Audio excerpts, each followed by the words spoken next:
Well, good morning, everyone. Here we are again on another day of Democrat shutdown.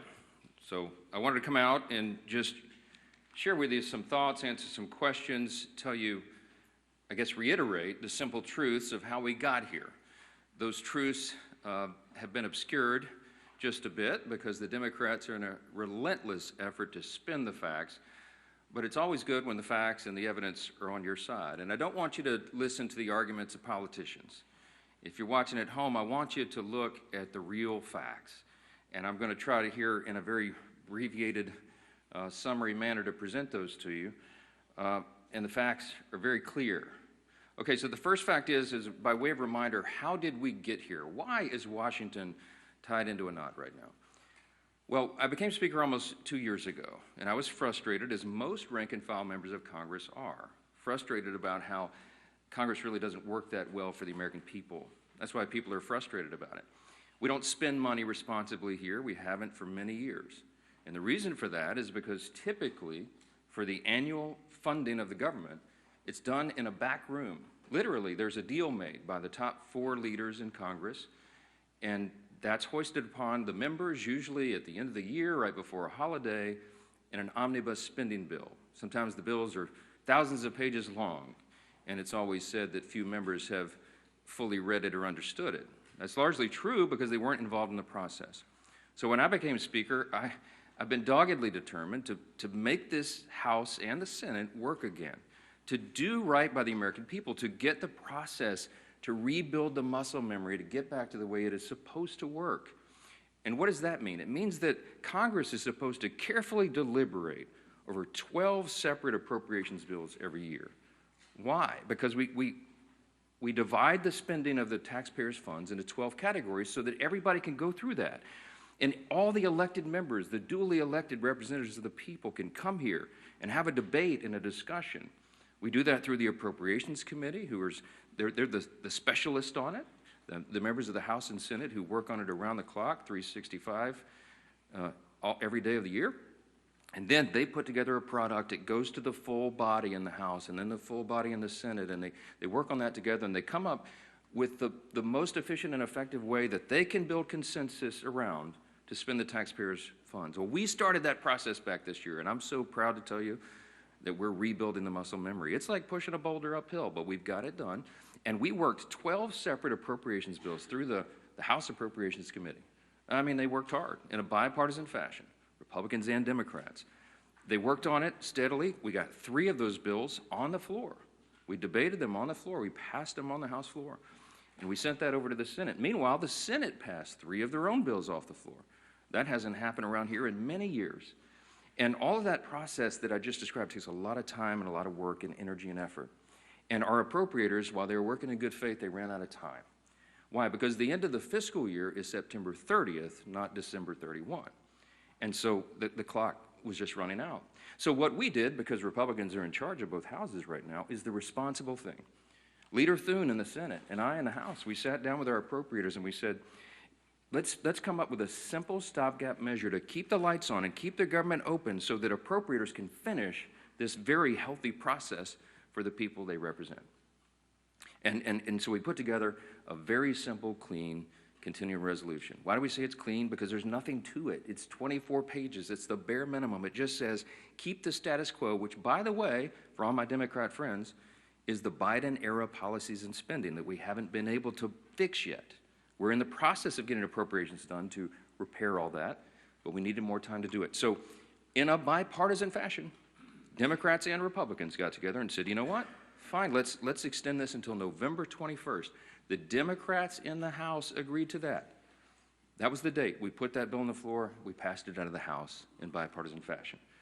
And we sent it over to the Senate. Well, now we expected, I thought, that Chuck Schumer would do what he's always done. The man has served in Congress 3/4 of my life, I think. And he has given impassioned speeches over the year, most recently in March of this year, that you have to fund continuing resolutions. You can't shut the government down because it's irresponsible and painful for the American people. He was right in March. He is not right today, which leads me to fact number 2. Fact number 1 was how we got here. Fact number 2 is why are we in this mess? Why did Chuck Schumer change his tune And why is he now saying exactly the opposite of what he said 6 months ago? A picture's worth 10,000 words, okay? This is a copy of the Washington Examiner. Zoom in on that, all right? If you can't see this at home, I just had this on my desk on a big stack, and I found it. This is published March of 2025, March 26 exactly. It's a picture of Chuck Schumer looking very upset, very angry, walking out with a box, and all the House Democrats depicted their character, saying that he's an enemy of democracy. Why is he an enemy of democracy? Because the far left base in the Democrat Party has turned on Chuck Schumer because he did the responsible thing, get the lights on. Why?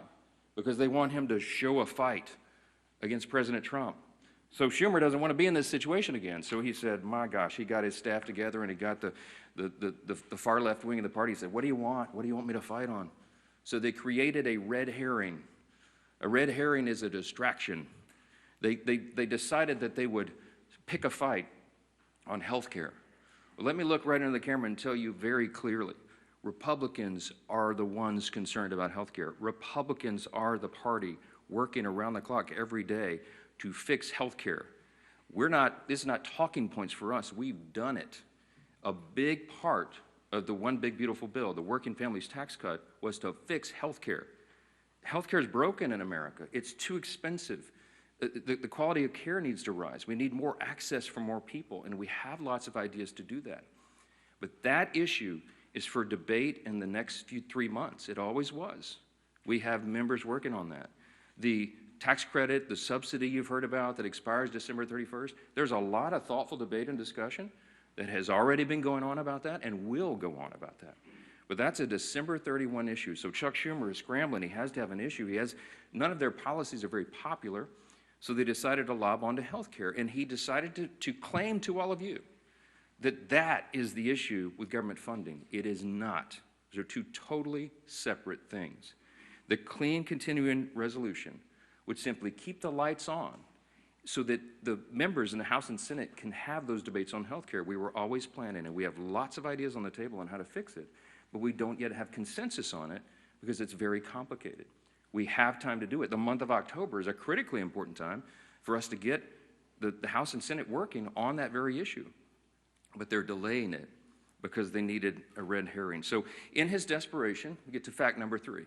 In his desperation, they decided to create the red herring. They decided to claim that this is all about health care, which the September funding issue never was. That's a December policy issue. He tried to create it as a September funding issue. And in his desperation, they hastily filed an outrageous counter-proposal. It is a wild wish list of big government liberal nonsense that we can't do. Their priorities that they crammed into this. Now remember, a simple 7-week stopgap funding measure, the CR, that we passed out of the House in bipartisan fashion was sent over. And Chuck Schumer filed a counter-proposal. Now this is his words, not mine. These are not Republican talking points. These are the facts. 2 exhibits real quick, as I've shown you before. This is page 57, an excerpt of his bill, section 2141, where you see that right there that they want to repeal the health subtitle of the Big Beautiful Bill. The One Big Beautiful Bill, the Republicans got signed into law July 4th. The Working Families Tax Cut, we're so proud of that because it has so many amazing things for all the American people, a marquee piece of legislation. But among the most important were the reforms that we did to health care. Why? Because Medicaid, for example, is broken. Medicaid doesn't work well. It's underfunded, and it was full of fraud, waste, and abuse. And we took our opportunity to fix that, and we did. So what did we do? We went into Medicaid, and we said, we got to stop the waste and abuse. We got to make sure that illegal aliens are not on Medicaid. Medicaid is intended for U.S. citizens only, not illegals who break our law and come over the border. And we've got to make sure that young, able-bodied men who do not have dependents are working and not riding the wagon. Work is good for individuals. It's good for the communities they live in. It's good for their own well-being and for the people around them. And so we said, don't sit on your couch and play video games. By the way, also not a talking point. There was an AEI study, I think one of the organizations that polled this, and most of these young men who are not working are sitting around literally playing video games. Get back to work. So we put that in the law. And the big thing was making sure that an estimated 1.4 million illegal aliens are no longer riding that wagon either. Why? Because Medicaid had to be strengthened. Medicaid is intended for the elderly, the disabled, and young pregnant women, as I use an example, who are in difficult situations. They need the resources desperately, but the resources are being drained by people who were never intended to be there. And so Republicans got busy and fixed it.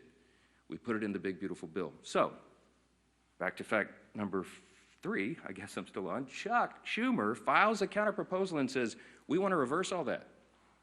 Well, among the effects, among the things that he would reverse is putting illegal aliens back on the program. Don't take my word for it. Look at the evidence. Over here at Exhibit B. This is the list of the actual provisions that would be reversed if Chuck Schumer's language was voted on and passed. Among those, it would end, see, these are the provisions, the Working Families Tax Cut Act, these are the provisions of our bill that did each of these things. We ended Medicaid funding for most non-citizens. They would reverse that, and it would cost American taxpayers, hardworking Americans, an estimated $6.2 billion. And you see, you just go down the list. The California loophole, you know what they did in California? Gavin Newsom and the team out in California? They expanded Medicaid to cover all able-bodied illegal alien adults. These men who could be working or whatever, I mean, they're not even citizens, never intended by Congress. They put that on the tab of the taxpayer. And so we reversed it. Chuck Schumer would repeal that. He would repeal those repairs, and this is what it would cost you. Do the math. I won't go through each line, but it's on the website, speaker.gov. You can pull this up. It amounts to $192 billion, $192.8 billion. So almost $200 billion that Chuck Schumer wants to put back in. Also, by the way, while he's repealing our health subtitle, he would also repeal the $50 billion that Republicans put into the bill to support our rural hospitals around the country. Why would Chuck Schumer do that? Because he's desperate for political cover. Let me keep going on this.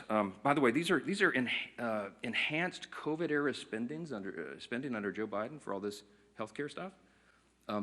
It was stolen, fraud, waste, and abuse, rife throughout the programs, and we fixed it, and they want to reverse that. By the way, this has always been what the Democrats wanted to do. You all remember, I know, the 2020 presidential election. We've all seen the video over the last week or so, where they asked every single candidate for the Democrat nomination on the stage running for president, is it your intention to give health care to illegal aliens who come into the country? Every single one of them raised their hands, including Joe Biden and Kamala Harris, and that explains a lot of this. All right, that's the facts. And I went on all the shows. I've been on all the programs, as many as I can, to just lay this out. And on some of these programs have been followed by Chuck Schumer or Hakeem Jeffries back and forth. Not one time have they been able to refute what they themselves put in writing. I hope that you will ask them about this. I hope that you will ask them, if it is indeed not your intention, why did you say that? Why did you do that? This is a key part of what they put into their counterproposal, which, by the way, amounts to $1.5 trillion in new spending that they want to strap onto a 7-week, simple, 24-page stopgap measure to keep the lights on so we can do our work. Fact number 5, don't ask me, because here's the answer. Why aren't you negotiating? There's nothing for us to negotiate. The House has done its job. The House Republicans right now are working hard in their districts all around the country. They're meeting their constituents' needs. They're going and explaining and providing the answers, and they're trying to help them navigate through this madness. Some of our Republican colleagues, we had a big conference call on Saturday.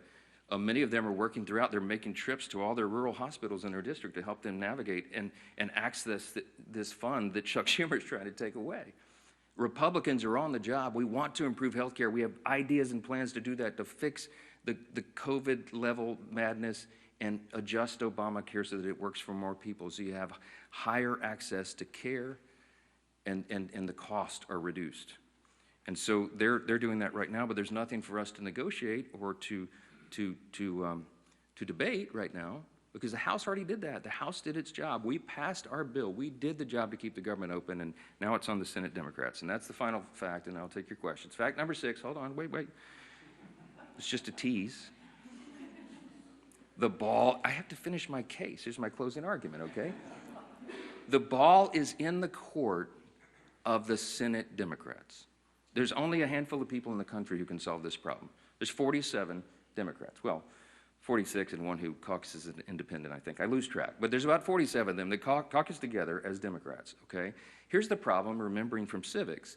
We don't have enough Republican votes to fix this because it takes 60 votes in the Senate to break this impasse, to open the government. There's only 53 Republicans in the Senate. We need some Democrats to be thoughtful and responsible and do the right thing, because why? Because real people are being hurt in all these political games. As Chuck Schumer is trying to cover himself and not have another series of articles like this, okay? That's why this is happening. There's a trend in New York that Chuck Schumer represents of electing Marxists. They're about to elect an actual Marxist as the mayor of New York City, the once cradle of capitalism, the largest city in America. It's stunning. And I think it's stunning to Chuck Schumer, too, because while he's a far-left politician, he's not nearly as far-left as these guys, as they want him to be. And so he's trying to find political cover, and in doing that, he's hurting real American people. Who's being hurt? Women, infants, and children on their nutritional programs that are now stalled. Veterans' health services that they desperately need and demand. Go down the list. We've got our troops, Border Patrol agents, TSA agents serving, trying to protect America without pay right now. Half the federal civilian workforce is effectively laid off right now, furloughed. They can't go to work. They don't have the money. Chuck Schumer, for political cover, decided to turn off the funds, and real people are getting hurt. FEMA services. I keep saying this because I live in a hurricane state. We're in the middle of hurricane season, and flood insurance policies cannot be renewed or purchased right now because Chuck Schumer's playing political games. This is real pain for real people. I can go on. There are articles written in the last 2 days. Some of your outlets wrote about low-income Medicaid or Medicare recipients, for example, who have been able to receive health care at home because we expanded that through telehealth and all that. All that is shut down. You have people with autoimmune deficiencies who are also disabled. They cannot go visit the doctor's office. So thankfully, mercifully, they've been able to be treated at home. But all that just stopped. So people are canceling their health appointments with their physicians that is vitally important for them to stay alive, because Democrats over here are playing games. We have one plea and one plea alone. We need a handful of Democrats to stop the madness, reopen the government, so that we can get to these critical debates about the year-end policy decisions with regard to the further reforms to health care. Plain and simple, that's where we are. That's the facts, and everybody can draw their own conclusions. Don't listen to the words of politicians. Look at the actual evidence and the facts, and I think the case is very clear. Yes, sir, because you're standing up. Go ahead. Jeffrey just challenged you to debate on the House floor today. Do you see yourself debating him, or would you be when the poll says that about 13% of the people approve of your messaging, then you make desperate pleas for attention, and that's what Hakeem Jeffries has done. Look, my friend Hakeem had his shot. We debated all this on the House floor, as you know, before we passed our bill. He spoke for 7 or 8 minutes. He had all of his colleagues lined up. They gave it their best shot, and they argued, and they stomped their feet and screamed at us and all that. And still, we passed the bill in bipartisan fashion and sent it over to the Senate. The House has done its job. I'm not going to let Hakeem try to pretend for these theatrics. I mean, this is a Chuck Schumer decision. The ball is in the Senate's court now. The House has done this. We don't need to waste time on that nonsense. Those debates have been had. Hakeem is a friend and a colleague. I respect him, but we all know what he's trying to do there. Yes, sir. I'm anxious to get my folks back. And look, I want to bring the House back into session and get back to work, but we can't do it till they turn the lights back on. We need Chuck Schumer to reopen the government, and as soon as he does that, we'll bring everybody back here. Yes, back row. Yes, sir. Why not call the House back into session? Because with respect to what you said at the start about the importance of passing funding bills, there are still 9 funding bills to pass in the House. Yeah, well, we've passed them through the House committee. They're out of committee, and we'll get them on the floor. And the appropriators have been working, and they are working as we speak, on trying to figure out which packages of bills we can move to the floor next. And there's some really good discussion that's been had. I myself have spoken to Democrat appropriators on the other side about these things and our commitments to move that and do it. I'll tell you, this is not some sort of confidential thing. I had I think a fruitful discussion with Senator Patty Murray about 2 days ago, a day or so ago. And I told her it is my full intention that if we break this impasse and we put these bills together, we have 3 of them in conference committee right now. Whatever the conference committee comes up with, I will put on the floor. I'm ready to go. But we've got to open government up so that they can move to that next level, so that conference committee can get that work done. That is small d democracy at its best.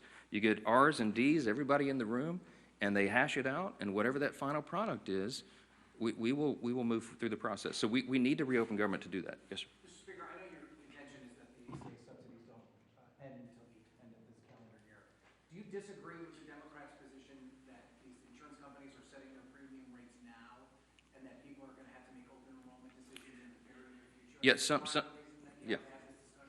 Yeah, they've been saying that some of the insurance companies will be sending out notices in early November.